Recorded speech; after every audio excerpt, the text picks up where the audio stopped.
Assalamualaikum warahmatullahi wabarakatuh. Halo anak-anak, apa kabarnya hari ini? Sudah siap untuk belajar?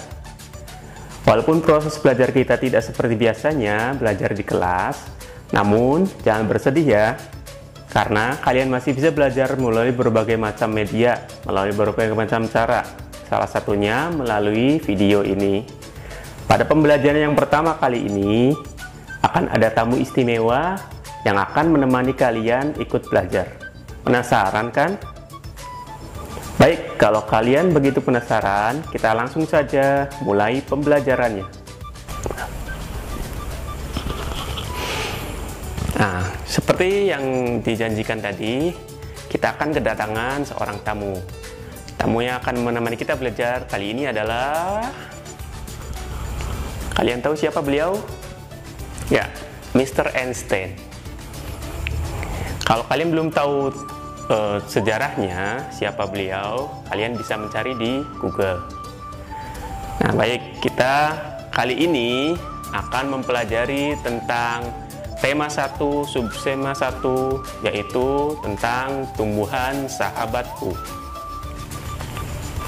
Apa saja materinya? Nah, baik, kita lanjutkan. Nah, pembelajaran kali ini akan kita awali dengan beberapa buah pertanyaan dulu. Pertanyaan pertama, kenapa ya jumlah tumbuhan itu banyak sekali di dunia?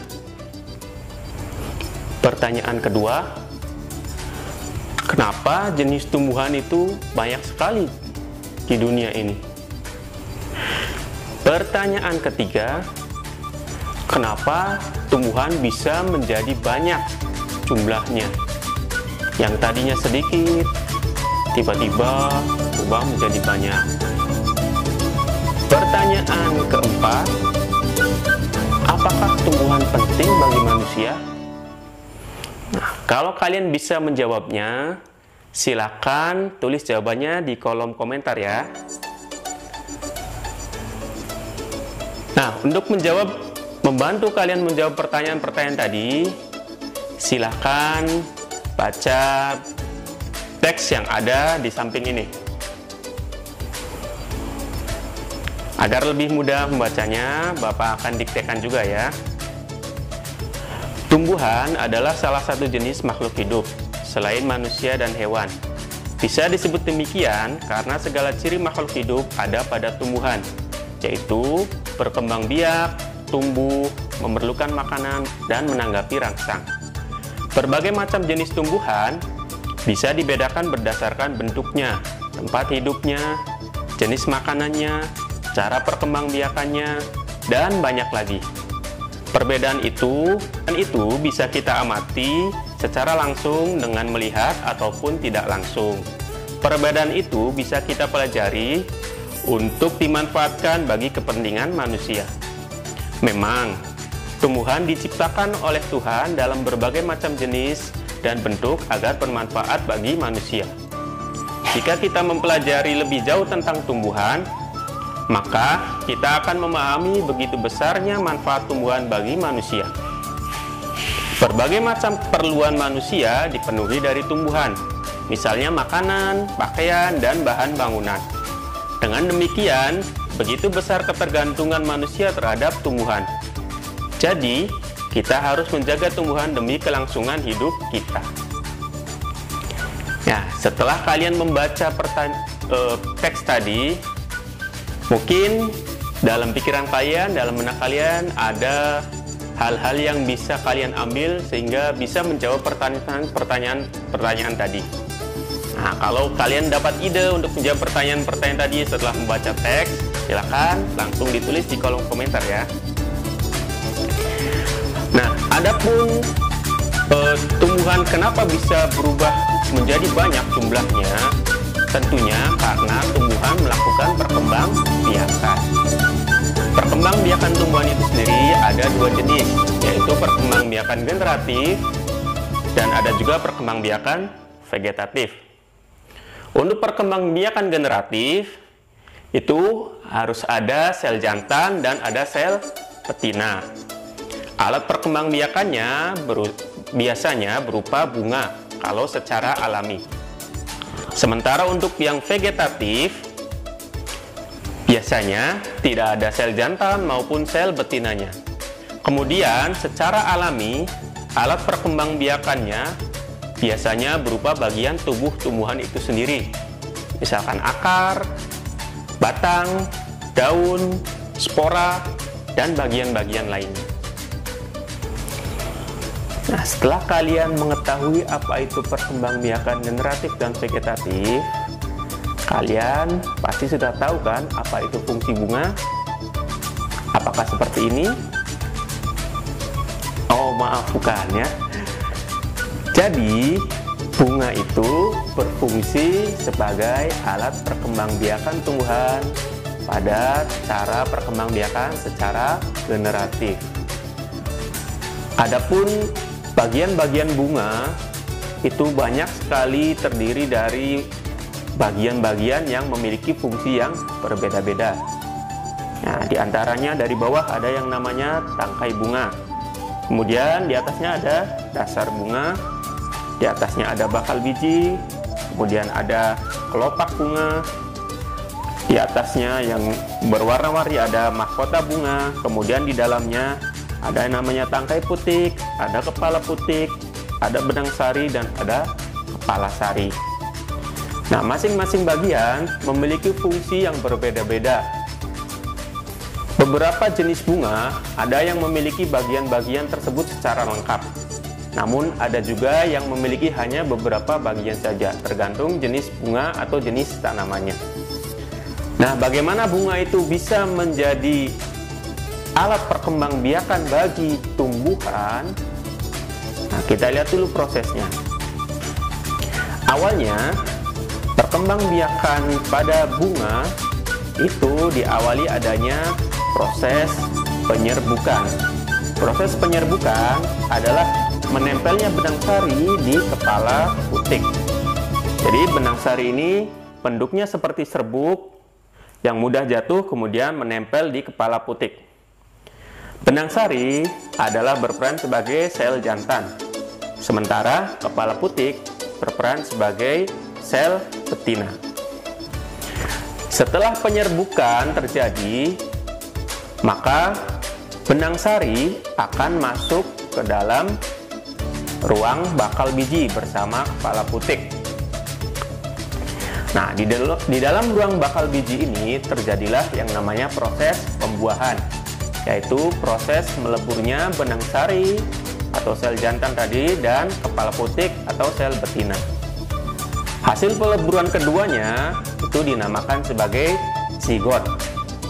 Nah, zigot nantinya akan berkembang menjadi lembaga. Kemudian lembaga akan berkembang menjadi bakal biji akan berkembang lagi menjadi biji dan bakal buah.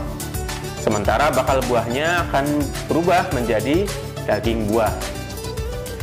Pada lembaga yang ada di dalam biji itu adalah calon tumbuhan baru. Sehingga kalau kita menanam biji terus muncul tumbuhan baru, itu berasal dari lembaga yang ada di dalam biji tadi. Nah, sementara itu bagaimana proses atau jenis-jenis penyerbukan itu sendiri? Nah, ada 4 jenis proses penyerbukan yang bisa terjadi di bunga. Kita lihat, yang pertama ada namanya penyerbukan sendiri. Penyerbukan sendiri yaitu di mana kepala putik dan benang sari berada di satu bunga yang sama. Penyerbukan yang kedua ada namanya penyerbukan tetangga, yaitu antara benang sari dan kepala putik berada pada bunga yang berbeda, tapi masih dalam satu pohon. Yang ketiga ada namanya penyerbukan silang. Penyerbukan silang ini antara kepala putik dan benang sari berada pada bunga yang berbeda dan juga berada pada tanaman yang berbeda, tapi masih jenisnya sama. Misalkan antara mangga gedong dengan mangga gedong. Kemudian yang terakhir ada namanya penyerbukan bastar. Penyerbukan basar ini adalah penyerbukan di mana antara benang sari dan putik berada pada bunga yang berbeda, jenis tanamannya juga berbeda. Nah, untuk terjadinya penyerbukan, tentunya harus ada yang membantu bergeraknya benang sari menuju kepala putik. Di alam ini ada beberapa hal yang bisa membantu terjadinya proses penyerbukan, di antaranya oleh alam itu sendiri maupun oleh makhluk hidup.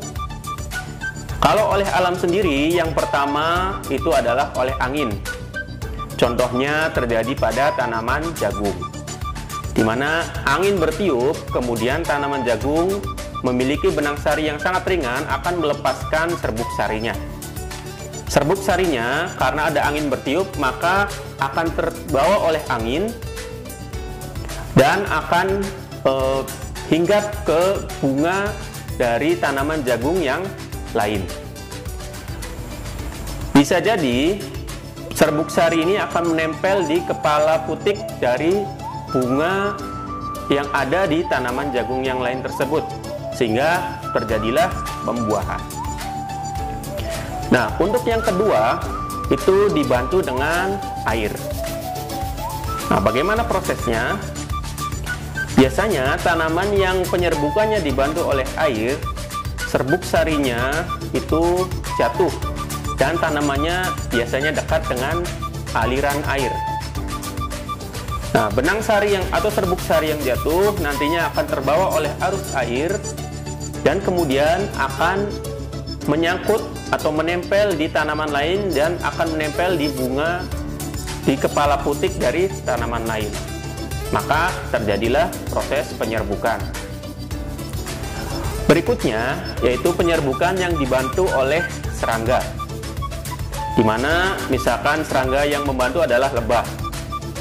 Lebah makanannya biasanya adalah nektar atau madu yang ada di dalam bunga.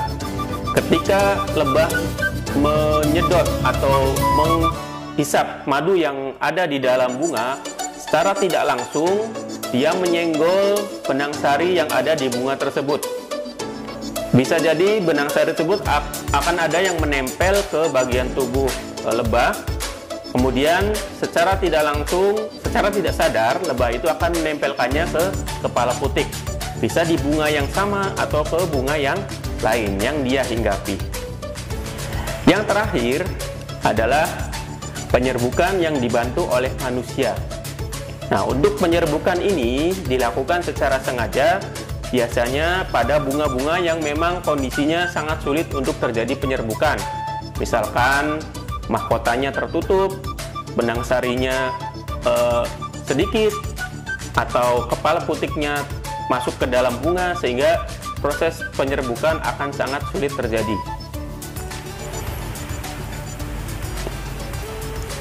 Nah, demikian penjelasan tentang proses pertumbuhan, proses perkembangbiakan tumbuhan secara generatif.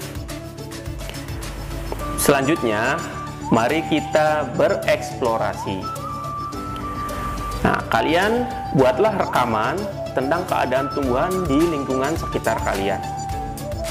Kalian videokan apa saja tumbuhan yang ada di sekitar kalian itu. Bisa mungkin jenisnya apa saja, kemudian ukurannya bagaimana, dan jumlahnya berapa. Kemudian, kalian foto bagian bunga yang kalian temukan dari tumbuhan tersebut. Mana bagian mahkotanya, mana bagian putiknya, mana bagian benang sarinya, mana bagian kelopaknya, kalian foto dengan jelas.